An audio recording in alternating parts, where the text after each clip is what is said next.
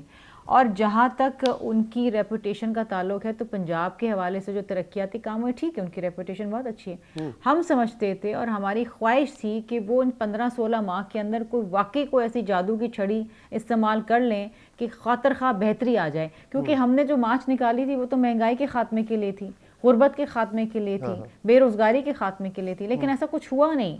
ہم بھی ڈس اپوائنٹڈ ہیں. ہاں میں بھی حیران ہوں کہ آخری مہینے تک آپ لوگوں کو یہ سمجھ میں نہیں آیا، اور جب حکومت چلی گئی، الیکشن کا ماحول بن رہا ہے تو آپ لوگوں کو یہ سب سمجھ میں آ رہا ہے. ایک بریک مجھے لینا ہے، بریک کے بعد یہیں سے اس گفتگو کو آگے بڑھاتے ہیں کہ اب وے آؤٹ کیا ہے پاکستان کا، یہی حالات چلنے ہیں آگے یا کوئی موڑ بھی ہے جہاں سے اچھا راستہ نکلتا ہے. ایک بریک کے بعد.